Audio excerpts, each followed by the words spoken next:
శ్రీమాత్రే నమః. అక్షయ తృతీయ నాడు వైశాఖ శుద్ధ తదియ అక్షయ తృతీయ.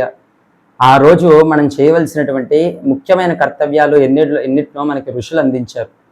అయితే దాని గురించి ఒక అద్భుతమైనటువంటి వృత్తాంతం ఒకటి చెప్తాను. ఇది వింటే మీకు అసలు అక్షయ తృతీయ గొప్పతనం ఏంటో తెలుస్తుంది. పూర్వం ఒక బ్రాహ్మణుడు ఉండేవాడు. అతడు పూర్వజన్మలో ఎన్నో పాపాలను ఆచరించాడు. అంటే పవిత్రమైనటువంటి వేదాధ్యయనాన్ని చేసి ఏ నోటితో తన వేదాన్ని పలకాలో అదే నోటితో తను మద్యపానం చేశాడు. ఇది కలియుగంలో చాలా మందికి వర్తిస్తుంది. ఈ చేసినటువంటి పాపం చేత తరువాత జన్మలో అతను చెప్పలేనటువంటి దారిద్ర్యాన్ని అనుభవిస్తూ ఉన్నాడు. చిన్నప్పటి నుంచి ఎన్నో కష్టాలను అనుభవిస్తూ తాను ఈ పెద్దవాడైన తర్వాత తన వివాహం అయిన తర్వాత ఇంకా చెప్పలేనటువంటి దారిద్ర్య స్థితిలోకి వెళ్ళిపోయాడు. అతనికి తినడానికి ఆహారము ఏమీ కూడా లభించట్లేదు చేసినటువంటి ఆ యొక్క పాపం వల్ల పూర్వజన్మలో. అయితే ఈ జన్మలో ఎలా ఉన్నాడంటే పవిత్రమైనటువంటి ధర్మమైన జీవితాన్ని ధార్మికంగా తను జీవిస్తున్నాడు.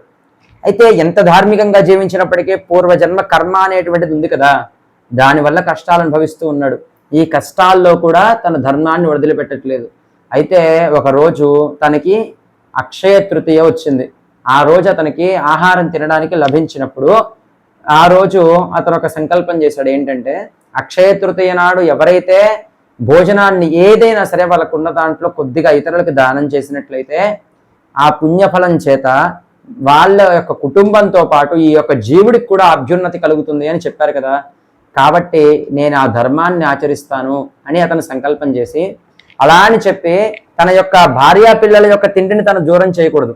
ఎప్పుడైనా సరే బాధ్యతల్ని విస్మరించి అపరిమితమైన దానాలను చేయడం కూడా తనకి అనంతమైన పాపాన్ని తెచ్చిపెడుతుంది. ముందు నీ కుటుంబాన్ని చూసుకుని ఆ తర్వాత నువ్వు దానాది కర్మాలను చేయాలి. అందుకని అతను ఆ విషయం తెలిసినవాడు కాబట్టి తన భార్యా పిల్లలకి పెట్టాల్సినటువంటి ఆహారాన్ని తీసిపెట్టి నేను మాత్రం భోజనం చేయను, నా భాగాన్ని మాత్రం దానం చేస్తాను అని సంకల్పం చేశాడు. అలా తాను సంకల్పం చేసినప్పుడు అలాంటి ధర్మంగా ఉండేటువంటి వాడు కదా, తనకి దొరికినటువంటి భార్య పిల్లలు కూడా అలాంటి వాళ్ళే. ఏం పర్వాలేదు, మనం ఒక్కరోజు ఉపవాసం ఉందాం అనుకున్నాము కాబట్టి మాది కూడా పెట్టండి అని భార్య కాదు, విచిత్రంగా వాళ్ళ చిన్న చిన్న పిల్లలు కూడా ఆయనకి ఆహారాన్ని ఇచ్చేసి దానం చేద్దామని వాళ్ళు ముందుకు వచ్చారు. అతను ఆనందపడిపోయాడు, ఎంత పుణ్యం చేసుకుంటే నాకు ఇలాంటి కుటుంబం దొరికింది అని. ఇంకా అతను తన యొక్క భార్య పిల్లలతో కలిసి తనకు ఉన్నటువంటిదంతా కూడా ఆ రోజు తన ఆహారాన్ని దానం చేశాడు. అయితే కొన్ని రోజుల తర్వాత ఇలానే కష్టాలతోనే మరణించాడు. తర్వాత జన్మలో అతను ఒక మహారాజుగా పుట్టాడు, తన భార్య మహారాణిగా పుట్టింది, తన పిల్లలిద్దరు కూడా తన సంతానంగానే రాకుమారులుగా పుట్టారు. ఎంత విశేషం అంటే ఆ జన్మలో అతను విశేషమైన విచిత్రమైన ఎన్నో గొప్ప గొప్ప యాగాల్ని చేశాడు, ఎన్నో దానాల్ని చేశాడు. ఇక అలానే ఆ జన్మలో తను చేస్తూ తరించి క్రమంగా ముక్తిని పొందాడు. చూసారా, మానవుడికి ముక్తి పథానికి తీసుకెళ్ళగలిగి ఇహంలో సమస్త సుఖాలను ఆఖరికి ముక్తిని కూడా ఇవ్వగలిగినటువంటి శక్తి అక్షయ తృతీయకు ఉంది అని ఇక్కడ చెప్పడం. ఇది భవిష్య పురాణంలో చెప్పినటువంటి ఒక అద్భుతమైనటువంటి ఆఖ్యానం అనమాట. అంటే దీని అర్థం ఏంటి అంటే మానవుడికి పరమేశ్వరుడు ఇచ్చినటువంటి ఒక గొప్ప వరమే అక్షయ తృతీయ. మానవుడికి ఈ కలియుగంలో ఎంతో మంది పేదవాళ్ళు ఉంటారు, ధనికులు ఉంటారు, అందరూ ఉంటారు. కానీ ప్రతి ఒక్కరికి మనసులో ఒకటి ఉంటుంది, అరే పెద్దవాళ్ళంతా మనకి ఆ దానం చేయమని ఈ దానం చేయమని చెప్తూ ఉంటారు, మనకు ఆ దానాలు చేసేటువంటి అవకాశం లేదు, మరి ఏం చేయాలి అని. అక్షయ తృతీయ ఒక్కరోజు చాలు. అంటే అక్షయ తృతీయ ఒక్కరోజు చాలంటే మిగతా రోజులు ఆపాలని కాదు దాని అర్థం. మిగతా రోజులు చేసినా చేయకపోయినా అక్షయ తృతీయ నాడు ఖచ్చితంగా చేయాలి అని. ఈ అక్షయ తృతీయ నాడు చేయాల్సినటువంటి దానము ఖచ్చితంగా కనుక చేసినట్లయితే ఇందాక నేను చెప్పినట్లుగా అలాంటి గొప్ప స్థితి కలుగుతుంది, ఇహపరమైన సమస్తాన్ని కూడా ఇవ్వగలదు. అందుకే పరమేశ్వరుడు ఈ కలియుగంలో ఇలా అనుగ్రహించాడు. ఎవరైతే దానాన్ని చేయలేరో విడి రోజుల్లో వాళ్ళకి ఆ అవకాశాన్ని ఇచ్చేటువంటి పండుగే ఈ అక్షయ తృతీయ. ఈ అక్షయ తృతీయ నాడు ఆ రోజు మొత్తం క్రమాన్ని అసలు ఎలా పూర్తి చేసుకోవాలి, ఎలా సార్థకం చేసుకోవాలి అనేది మనం తెలుసుకుందాం. అయితే ఈ అక్షయ తృతీయ నాడు తెల్లవారుజామున నిద్రలేచి కాలకృత్యాదులను తీర్చుకుని దేవుడి దగ్గర దీపారాధన మొదలైనవి చేసి చక్కగా నిత్యానుష్ఠానాలు చేసుకునే వాళ్ళు వారి యొక్క అనుష్ఠానాదులన్నీ పూర్తి చేసుకుని విష్ణు సహస్రనామము, కనకధారా స్తోత్రాన్ని లేదా ఏదైనా సరే విష్ణు లక్ష్మీనారాయణుల యొక్క స్తోత్రాన్ని లేదా వారి హృదయాన్ని ఇవి పారాయణ చేయటం అనేటువంటిది చాలా విశేషమైన పుణ్యం లభిస్తుంది. ఇంకా వేదం చదువుకున్నటువంటి వాళ్ళైతే పురుష సూక్తము, స్త్రీ సూక్తము మొదలైనటువంటివి, నారాయణ ధర్మశీర్షం ఇటువంటివన్నీ కూడా పారాయణ చేయటం. ఇలా పారాయణ చేసి లక్ష్మీదేవిని ఆ రోజు ఎలా ప్రార్థించాలంటే 365 రోజులు మనం ఏం కోరుకుంటామంటే, అమ్మా నాకు కారు కావాలి, కనకధార చదివేస్తూ, కనకధార స్తోత్రం చదివేస్తూ, అమ్మ నా ఇంటి పైన ఉసిరికాయలు పడినట్టు ఆవిడ దగ్గర నా అకౌంట్లో అలా డబ్బులు పడిపోవాలి, ఇలా అడుగుతాం కదా. కానీ ఆ రోజు మాత్రం అమ్మవారికి నమస్కరించి, తల్లి నీ అనుగ్రహంతో నేను ఈ జన్మలో నేను 10 మందికి పెట్టి నేను తినగలిగినటువంటి స్థితిని నాకు ప్రసాదించు, పూర్తిగా ధార్మికమైనటువంటి జీవితాన్ని గడిపేటువంటి అర్హతని నాకు ప్రసాదించు, నా కుటుంబం అంతా కూడా ధర్మంగా జీవించేలాగా, సుఖ సంతోషాలతో జీవించేలాగా అనుగ్రహించిన తల్లిని ఒక్కసారి ప్రార్థించండి. మీకు ఖచ్చితంగా జీవితంలో మార్పులు రాకపోతే, దారిద్ర్యంలో ఉన్నటువంటి వాళ్ళు ఎవరైనా సరే కష్టాల్లోంచి తీరకపోతే అప్పుడు ప్రశ్నించండి.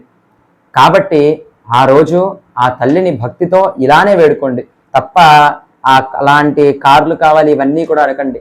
ఎందుకంటే మీరు నిజంగా అంత ధర్మంగా జీవించాలి అని ఆ తల్లిని ప్రార్థిస్తే ఖచ్చితంగా తల్లి అనుగ్రహిస్తుంది. ఎందుకు అంటే ధార్మికమైనటువంటి వాళ్ళు ఎవరైతే ఉంటారో వాళ్ళకి ధనాన్ని ఇవ్వడానికి భగవంతుడు ఖచ్చితంగా ముందుంటాడు. అయితే మాకు ఆలోచన ఉంది కానీ మాకు అట్లాంటిది మేము చేయలేకపోతున్నామండి అని చాలా మంది అంటారు.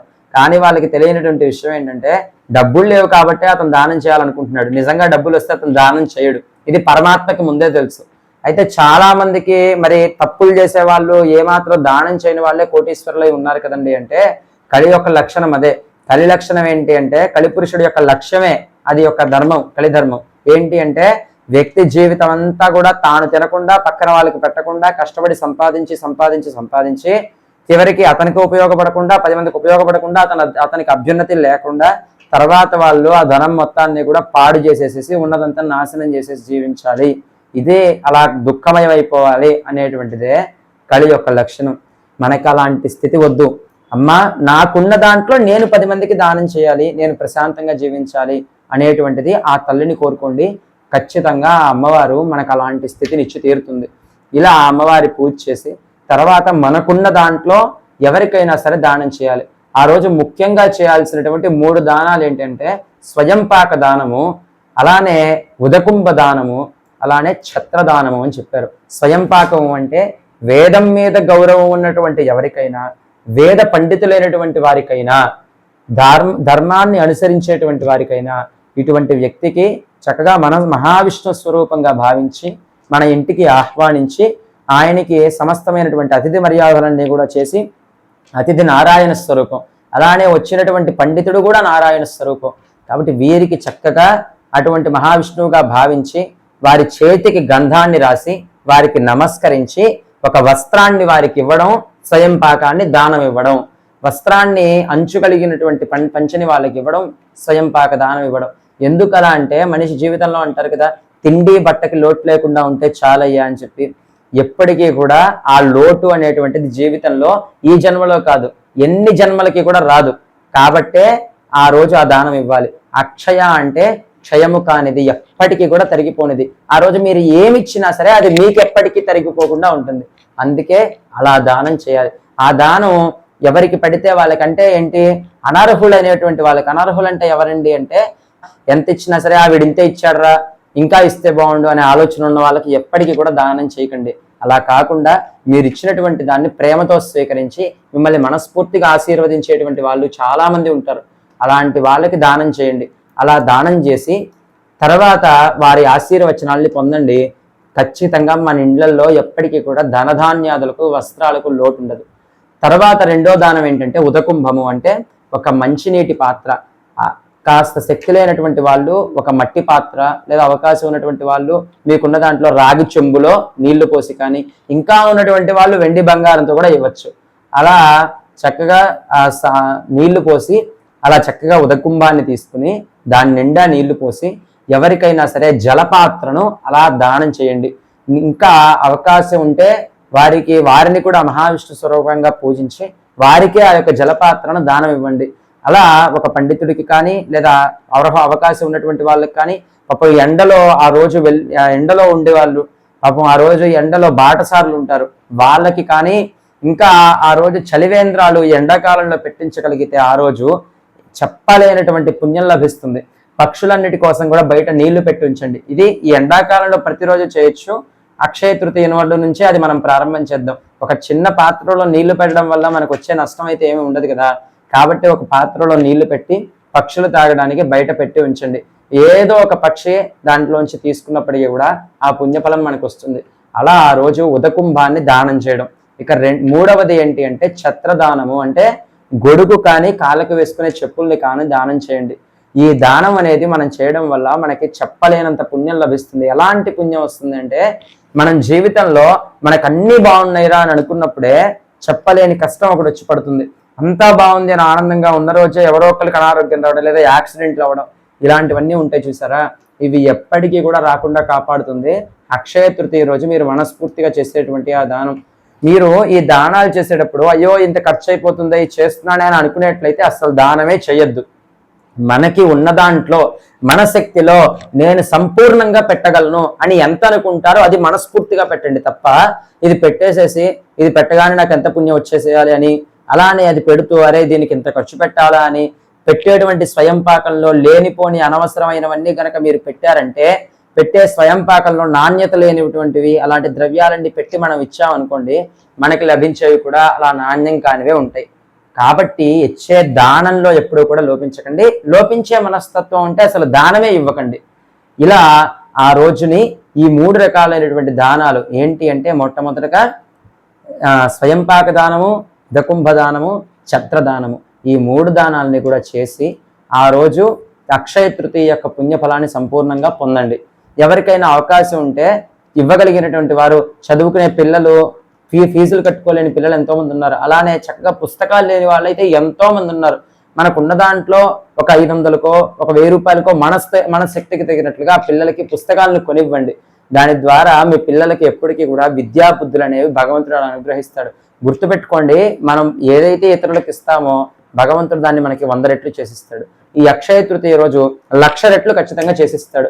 అందుకే భగవంతుడు ఆ తిథిని మనకి ఇచ్చాడు.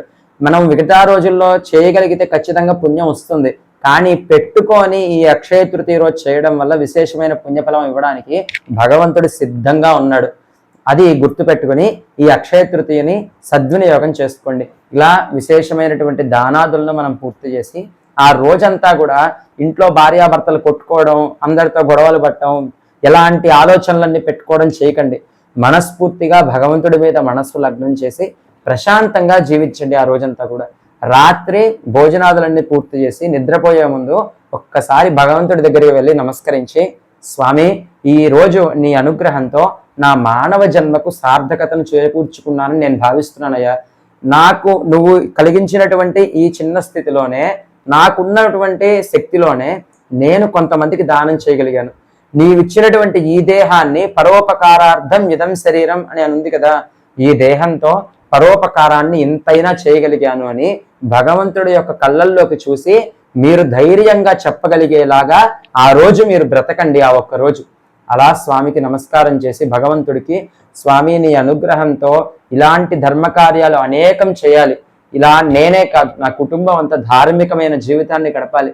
నా కుటుంబంలో ఏ రోజు ఎవరూ కూడా పోలీస్ స్టేషన్లు లేకపోతే హాస్పిటళ్ళు ఇలాంటి ప్రదేశాలకి వెళ్ళే అవసరం ఎప్పటికీ కూడా రాకూడదు. ధర్మబద్ధమైన జీవితాన్ని గడుపుతూ ధార్మికమైనటువంటి నిష్ఠతో జీవిస్తూ ఈ యొక్క నువ్వు ఇచ్చిన మానవ దేహానికి, నా జీవుడికి, నా యొక్క కుటుంబం మొత్తానికి కూడా సార్థకత చేకూరాలి అని ఆ పరమాత్మకి నమస్కరించి ఆనందంగా నిద్రించండి. ఇలా గనక మీరు అక్షయ తృతీయం చేయగలిగితే జన్మ మొత్తంలో కూడా చేసుకున్నటువంటి గొప్ప అక్షయ తృతీయ అదే అవుతుంది. పరమాత్మ మనకి ఇచ్చినటువంటి అవకాశం ఖచ్చితంగా సద్వినియోగం చేసుకోవాలి. నేను వచ్చే సంవత్సరం చేస్తానులేండి అని అనుకోకండి. ఏమి అవకాశం లేని వాళ్ళు ఇందాక చెప్పినట్లుగా మంచినీళ్లు దానం ఇవ్వడం అనేది ఎంత పనండి. బయట ఒక మట్టి ముంత కావాలంటే 40 రూపాయలు దొరుకుతుంది. దాంట్లో చక్కగా కడిగేసి దాంట్లో నీళ్లు పోసి దానం ఇవ్వడం కూడా మనం చేయలేని పని అంటే దానికి ఇంకా ఎవరేం చెప్తారు చెప్పండి. కాబట్టి దాన్నైనా సరే అలా చక్కగా సద్వినియోగం చేసుకోవడానికి ప్రయత్నం చేయండి. ఇలా అక్షయ తృతీయని జరుపుకొని మనందరం కూడా పరమాత్మ అనుగ్రహం పొందాలి. ఇందాక నేను ఆ బ్రాహ్మణుడి కథలో చెప్పినట్లుగా ఎవ్వరికీ కూడా ఎప్పటికీ ఎలాంటి కష్టాలు లేకుండా ఇహపరమైన సమస్త సౌఖ్యాల్ని కూడా పరమాత్మ మనకి ప్రసాదించాలి. ధర్మంగా జీవించడానికి కావాల్సినటువంటి అవకాశాన్ని, అర్హతని ఆ స్వామి మనందరికీ కూడా కల్పించాలి అని ఆ పరమాత్మను మనస్ఫూర్తిగా ప్రార్థిస్తూ శ్రీమాత్రే నమః.